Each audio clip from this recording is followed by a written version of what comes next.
ପିଲାମାନେ ଆଜି ଭିଡିଓରେ ଦଶମ ଶ୍ରେଣୀ ଓଡ଼ିଆ ବ୍ୟାକରଣ ବହିର ପ୍ରଥମ ଚାପ୍ଟର ବାକ୍ୟ ବିଚାର ଏହି ଚାପ୍ଟରଟିର ପ୍ରଶ୍ନୋତ୍ତର ଗୁଡିକ ଆଲୋଚନା କରିନେବା। 1 ନମ୍ବର ବାକ୍ୟ କାହାକୁ କୁହାଯାଏ ଉଦାହରଣ ସହ ଦର୍ଶାଅ। ଉତ୍ତର ଏକ ବା ଏକାଧିକ ପଦ ମିଳିତ ହୋଇ ମନର ଭାବକୁ ସମ୍ପୂର୍ଣ୍ଣ ରୂପେ ପ୍ରକାଶ କଲେ ତାହାକୁ ବାକ୍ୟ କୁହାଯାଏ। ଉଦାହରଣ ମହାତ୍ମା ଗାନ୍ଧୀ ସର୍ବଦା ସତ୍ୟ କହୁଥିଲେ। ଏଠାରେ ମହାତ୍ମା ଗାନ୍ଧୀ ସର୍ବଦା ସତ୍ୟ କହୁଥିଲେ ଇତ୍ୟାଦି ପଦ ଗୁଡିକ ମିଳିତ ହୋଇ ପୂର୍ଣ୍ଣ ଭାବ ପ୍ରକାଶ ହୋଇଥିବାରୁ ଏହାକୁ ଗୋଟିଏ ସାର୍ଥକ ବାକ୍ୟ କୁହାଯିବ। ତେଣୁ ପିଲାମାନେ ଏଠାରେ ମନେ ରଖିବ ଏକ ବା ଏକାଧିକ ପଦ ମିଳିତ ହୋଇ ମନର ଭାବକୁ ସମ୍ପୂର୍ଣ୍ଣ ରୂପେ ପ୍ରକାଶ କଲେ ତାହାକୁ ବାକ୍ୟ କୁହାଯାଏ। 2 ନମ୍ବର ସାର୍ଥକ ବାକ୍ୟର କି ଲକ୍ଷଣ ଥାଏ?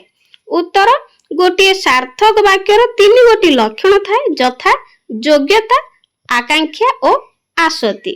3 ନମ୍ବର ବାକ୍ୟର ଯୋଗ୍ୟତା କହିଲେ କଣ ବୁଝାଏ ପ୍ରକାଶ କର। ଉତ୍ତର ବାକ୍ୟରେ ବ୍ୟବହାର କରାଯାଉଥିବା ପଦ ଗୁଡିକର ପାରସ୍ପରିକ ସମ୍ବନ୍ଧକୁ ଯୋଗ୍ୟତା କୁହାଯାଏ। ଯଥା ବାଳକଟି ନିଆଁ ପିଉଛି। ଏହି ଉଦାହରଣରେ ବାଳକଟିର ନିଆଁ ପିଇବାର ଯୋଗ୍ୟତା ନାହିଁ କାରଣ ନିଆଁ ଗୋଟିଏ ପାନୀୟ ନୁହେଁ କିନ୍ତୁ ବାଳକଟି ତାହାକୁ ଖେଳୁଛି। ତ ଏହା ଗୋଟିଏ ସାର୍ଥକ ବାକ୍ୟ। ଏହି ବାକ୍ୟରେ ଯୋଗ୍ୟତା ଅଛି। 4 ନମ୍ବର ଆସକ୍ତି କଣ ଉଦାହରଣ ସହ ଦର୍ଶାଅ। ଆସକ୍ତି କଣ? ଉତ୍ତର ବାକ୍ୟରେ ଥିବା ପଦ ଯୋଜନା ବା ସୌନ୍ଦର୍ଯ୍ୟ ହେଉଛି ଆସକ୍ତି। ଏହା ଦ୍ୱାରା କାହା ପରେ କେଉଁ ପଦ ରହିଲେ ତାହା ବାକ୍ୟର ଭାବକୁ ସ୍ପଷ୍ଟ ଭାବରେ ପ୍ରକାଶ କରିବ ତାହା ବୁଝାଏ। ଆସକ୍ତିକୁ ମଧ୍ୟ ପଦ ବିନ୍ୟାସ କୁହାଯାଏ। ତ ଏଠାରେ ମନେ ରଖିବ ପିଲାମାନେ ଆସକ୍ତି ଆଉ ପଦ ବିନ୍ୟାସ କଣ? ମନେ ରଖିବ ବାକ୍ୟରେ ଥିବା ପଦ ଯୋଜନା ବା ସୌନ୍ଦର୍ଯ୍ୟ ହେଉଛି ଆସକ୍ତି। ଏହା ଦ୍ୱାରା କାହା ପରେ କେଉଁ ପଦ ରହିଲେ ତାହା ବାକ୍ୟର ଭାବକୁ ସ୍ପଷ୍ଟ ଭାବରେ ପ୍ରକାଶ କରିବ ତାହା ହେଉଛି ପଦ ବିନ୍ୟାସ ବା ଆସକ୍ତିକୁ ପଦ ବିନ୍ୟାସ କୁହାଯାଏ। ତାପରେ ଦେଖ ଉଦାହରଣ ଯଥା ରାବଣକୁ ସୀତାଙ୍କୁ ରାମ ଲଙ୍କାକୁ କଲେ ଉଦ୍ଧାରି ମାରି। ଉପରୋକ୍ତ ଉଦାହରଣ କର୍ତ୍ତା ଓ କ୍ରିୟା ଥିଲେ ମଧ୍ୟ ଏହା ମନୋଭାବ ପ୍ରକାଶ କରିପାରୁ ନାହିଁ କାରଣ ପଦ ଗୁଡିକ ଯଥାର୍ଥ ଭାବେ ସଜାଇ ଲେଖାଯାଏ ନାହିଁ। ପଦ ଗୁଡିକ ଉପଯୁକ୍ତ ସ୍ଥାନରେ ସଜାଇ ଲେଖିଲେ ଏହା ଗୋଟିଏ ସୁନ୍ଦର ବାକ୍ୟ ହୋଇପାରିବ। ଯଥା ରାମ ରାବଣକୁ ମାରି ଲଙ୍କାରୁ ସୀତାକୁ ଉଦ୍ଧାର କଲେ।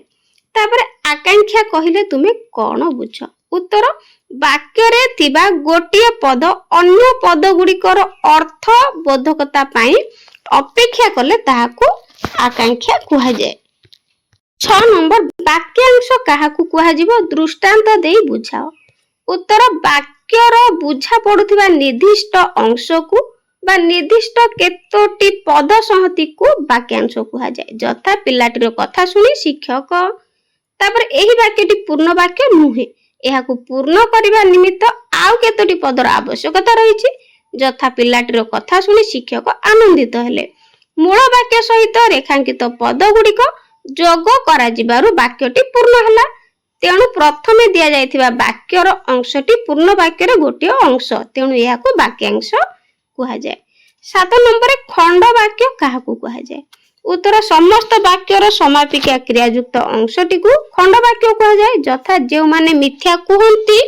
ଏହି ଉଦାହରଣଟିରେ କର୍ତ୍ତା ଓ କ୍ରିୟା ଥିଲେ ମଧ୍ୟ ଏହା ମନୋଭାବକୁ ସମ୍ପୂର୍ଣ୍ଣ ରୂପେ ପ୍ରକାଶ କରୁନାହିଁ ତେଣୁ ଏହିଭଳି ବାକ୍ୟକୁ ଖଣ୍ଡ ବାକ୍ୟ କୁହାଯାଏ। 8 ନମ୍ବର ବାକ୍ୟ ଓ ଖଣ୍ଡ ବାକ୍ୟ ମଧ୍ୟରେ ପାର୍ଥକ୍ୟ ଦର୍ଶାଅ। ଉତ୍ତର ଏକ ବା ଏକାଧିକ ପଦ ମିଳିତ ହୋଇ ମନର ଭାବକୁ ସମ୍ପୂର୍ଣ୍ଣ ରୂପେ ପ୍ରକାଶ କଲେ ବାକ୍ୟ ହୁଏ କିନ୍ତୁ ସମସ୍ତ ବାକ୍ୟର ସମାପିକା କ୍ରିୟାଯୁକ୍ତ ଅଂଶଟିକୁ ଖଣ୍ଡ ବାକ୍ୟ କୁହାଯାଏ।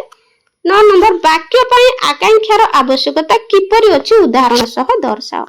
ଉତ୍ତର ବାକ୍ୟରେ ଥିବା ଗୋଟିଏ ପଦ ଅନ୍ୟ ପଦ ଗୁଡିକର ଅର୍ଥ ବୋଧକତା ପାଇଁ ଅପେକ୍ଷା କଲେ ତାହାକୁ ଆକାଂକ୍ଷା କୁହାଯାଏ। ମନେ ରଖିବ ବାକ୍ୟରେ ଥିବା ଗୋଟିଏ ପଦ ଅନ୍ୟ ପଦ ଗୁଡିକର ଅର୍ଥ ବୋଧକତା ପାଇଁ ଅପେକ୍ଷା କଲେ ତାହାକୁ ଆକାଂକ୍ଷା କୁହାଯାଏ। ବାକ୍ୟ ପାଇଁ ଆକାଂକ୍ଷାର ବିଶେଷ ଆବଶ୍ୟକତା ରହିଛି କାରଣ ଏହା ବାକ୍ୟର ପୂର୍ଣ୍ଣ ରୂପ ଆଣେ। ଯଥା ରାମ ରାବଣକୁ। ଏଠାରେ ପିଲାଟି ପୂର୍ଣ୍ଣ ନୁହେଁ।